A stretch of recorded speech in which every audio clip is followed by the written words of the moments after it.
Hello, and welcome to this episode of One Decision, where we take you deep behind the scenes of the difficult decisions, at times really messy ones, that shape history, hopefully for the better, though not always. This week, we're heading to the Hermit Kingdom. 대통령은 이에 예를 표시하면서 조미 사이에 선의의 대화가 진행되는 동안 The land of extreme facade for its leaders and just as extreme poverty for its people. North Korea.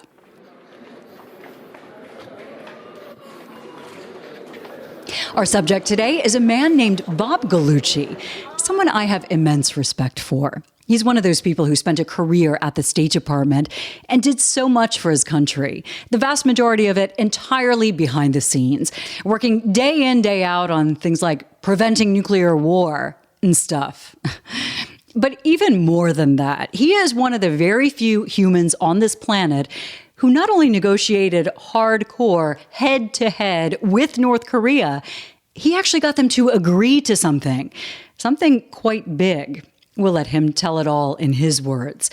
But first, let's bring in our super spy and arguably most interesting man in the world, former head of MI6, Sir Richard Dearlove. Greetings, good sir. Hi, Michelle. So we journey back in time to 1993-94. What music was playing back then?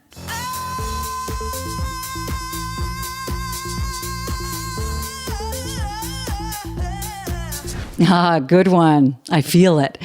So North Korea never, ever keeps its damn word. It always changes the game. Yeah, I mean, it's a real pain to deal with. You're right. It sort of makes a partial agreement and then reneges on it. And this pattern of behavior is repeated again and again and again. But I think you have to understand, this is ultimately for the North Koreans, I think, about regime survival. For sure. And you see it through the generations of leadership there. But every time they have an opportunity to improve things for their people, and one would think ultimately for the survival of the regime, they always fail to live up to it. Why? Well, I think the nature of the regime is such that they just have not been successful in generating enough consistent economic wealth to satisfy the population or the aspirations of the population. So, the alternative is to blackmail the international community, and you do that by constant misbehavior. But in a way, I see North Korea as a sort of absolutely obsessive attention seeker.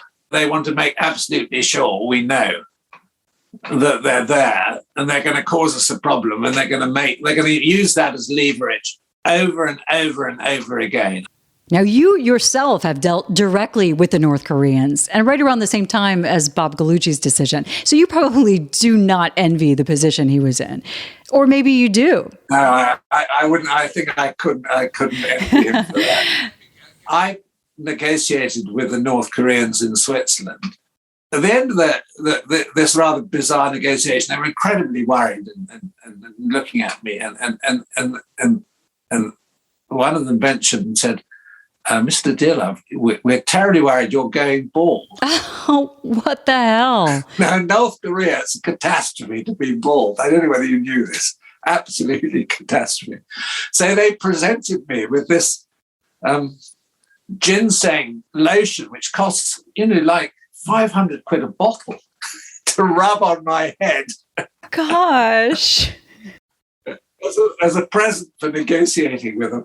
Oh, God. Maybe you're lucky that's all they gave you. It's so bizarre. Actually, what's interesting is that the guy I was negotiating with, I didn't realize it at the time, was the guardian of Kim Jong-un, who was at the school in Switzerland. And the reason that this very senior guy was there in Switzerland was to keep an eye on Kim Jong-un as he attended the Swiss school. But actually, in the end, I got on with this one guy really quite well. Did you feel for him? Let's put it like this. He was sort of talkable too, if you see what I mean. He wasn't sort of off the map. And he clearly felt that he had the sort of authority and confidence to act with a certain amount of independence, which is pretty unusual for those types of officials. I can only imagine. Thanks, Richard. Glad you survived, even if the hair tonic didn't exactly entirely work. Okay, to our decision. It's 1994, and North Korea is just revving up its nuclear program. 3, 2, 1.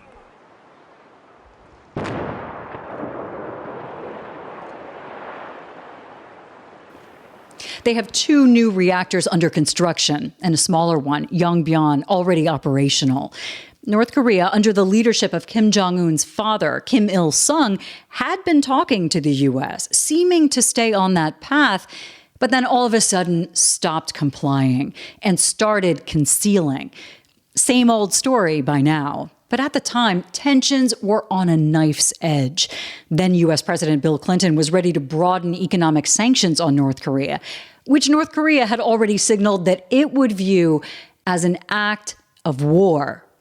In recent weeks, we have been consulting with our allies and friends on the imposition of sanctions against North Korea because of its refusal to permit full inspections of its nuclear program. That's the mess that Bob Gallucci found himself in. He was at the State Department, the Assistant Secretary of Political and Military Affairs, and he had been chosen to be the U.S.'s top negotiator with North Korea.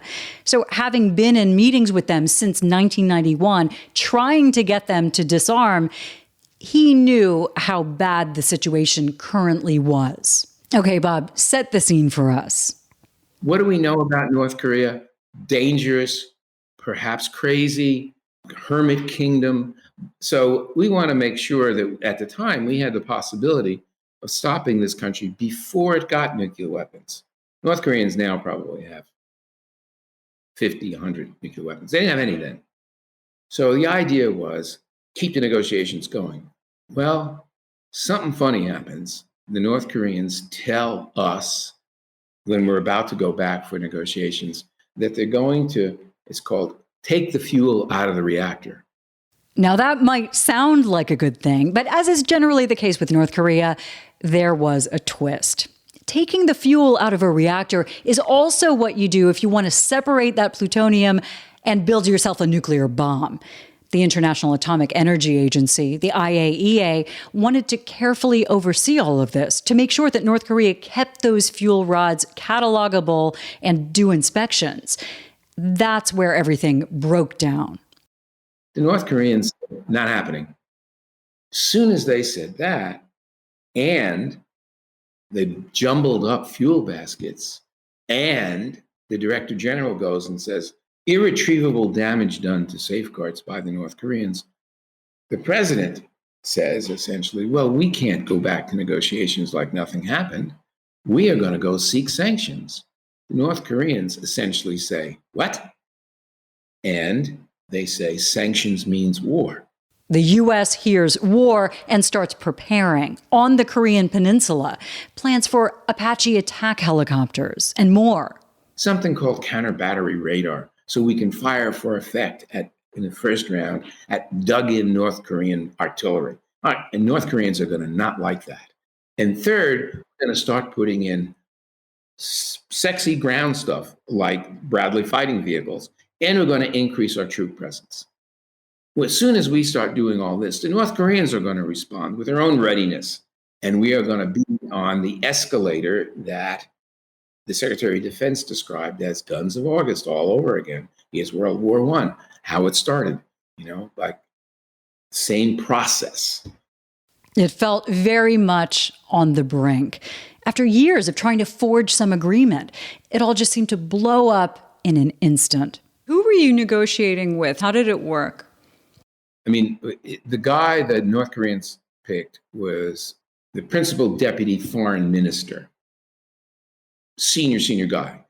The guy that the United States of America picked was someone who was unknown to anybody who didn't live on his street in Arlington, right? So who is he?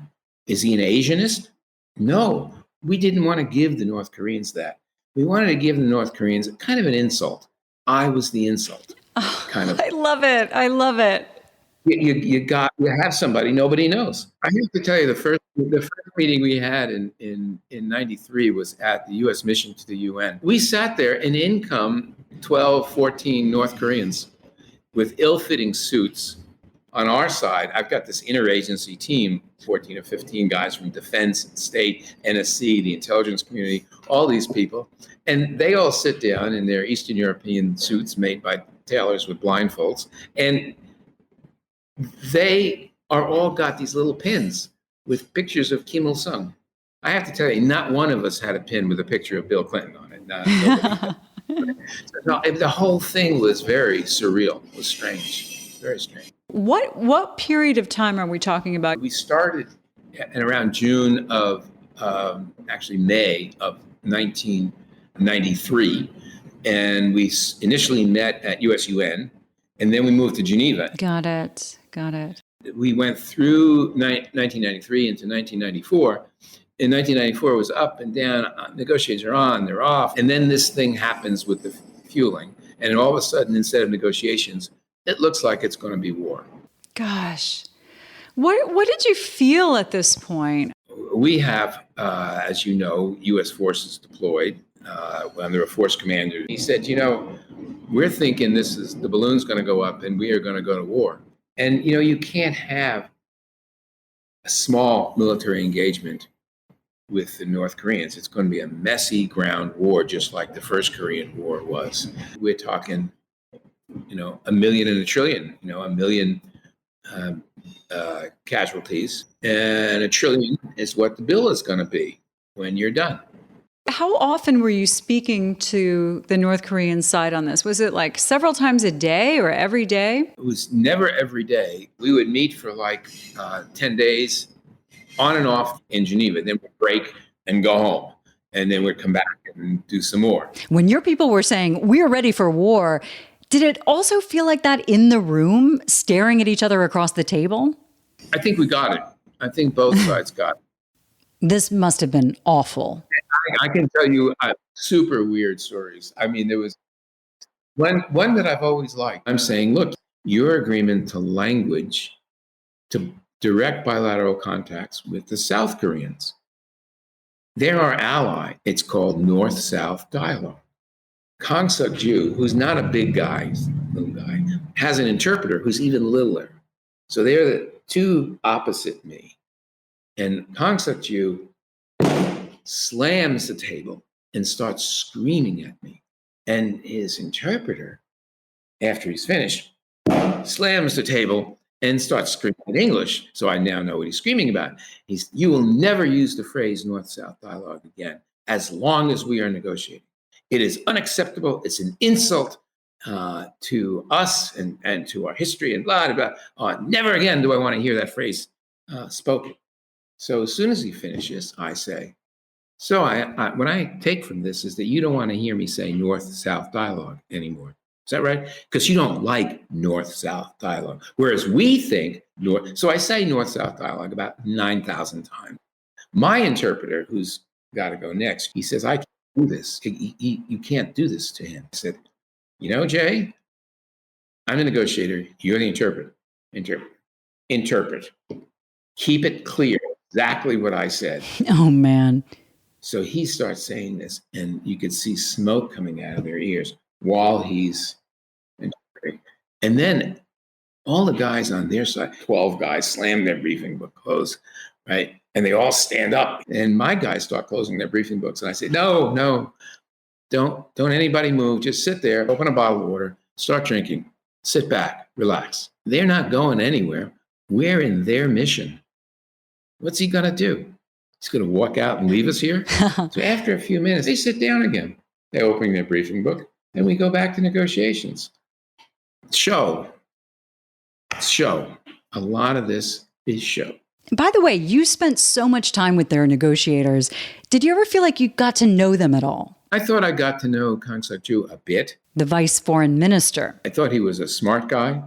He was abrupt and I would say not particularly diplomatic. But then, I wasn't a foreign service officer. I mean, I'm called a diplomat because this is what I worked for the State Department. But I don't, I never went to diplomacy school, and that's been noted by a number of people. But hey, you're an Italian guy. You're an Italian American. What else? What else do you need? That's my argument. Did you ever see moments of their humanity or their fear that this would go to, a combat situation?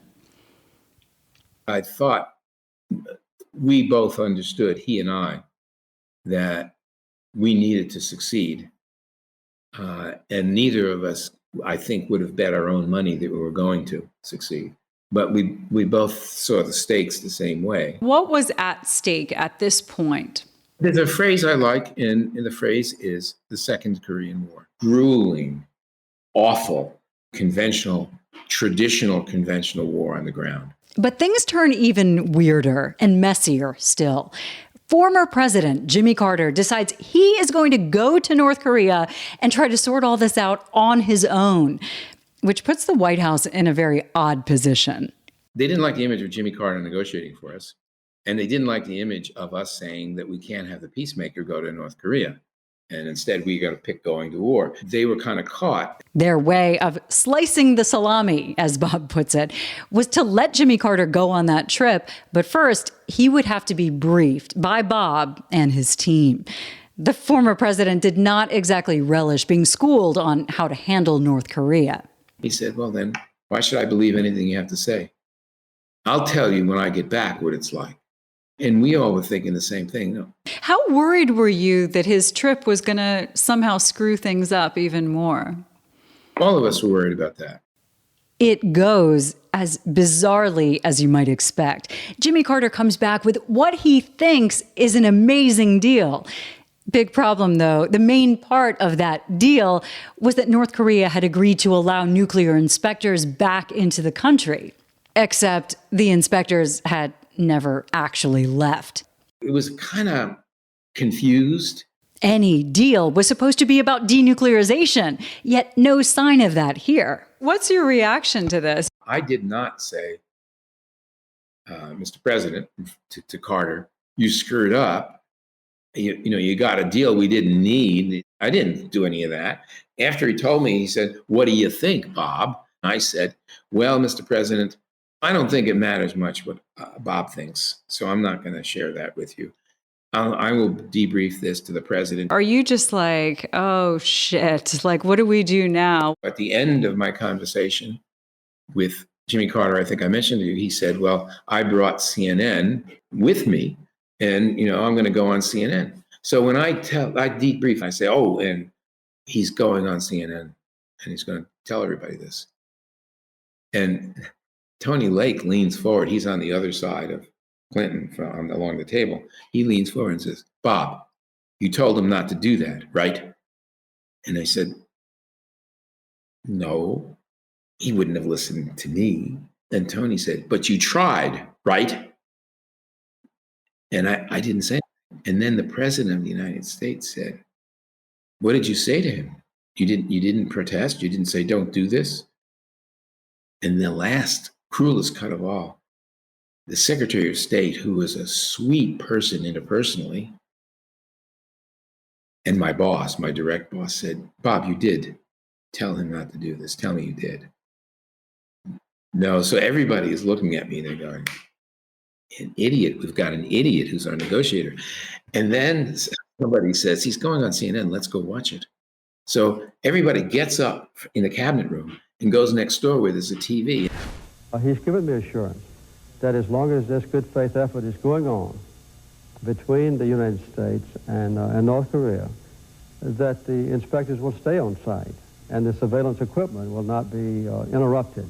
And there's a great picture, and it's of all of us, Gore and Clinton and the Secretary of State, Secretary of Defense, and there's one person sitting on the floor cross-legged with his head in his hands, and that's me, watching Jimmy Carter, because I had not told him not to do this. Now, that wonderful woman who's a press secretary comes in and says that you got to talk to the press, Mr. President, tell them what's going on. He said, I'm not doing that.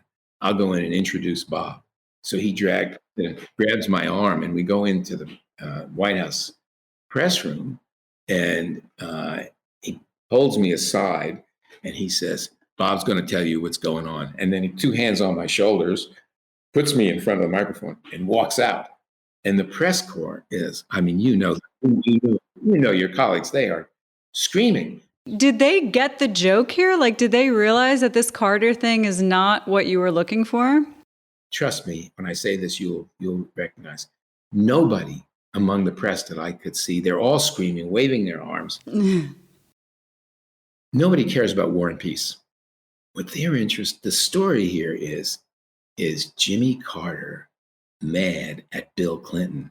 Is there a Carter-Clinton breakup here? Gosh, that sounds so familiar. I call on the person, somebody waving in the back of the room, and they said, Jimmy Carter went on CNN, said he had made a deal. Did you try to talk him out of going on CNN? I said, no. He said, you didn't even protest? I said, no. That was their first question.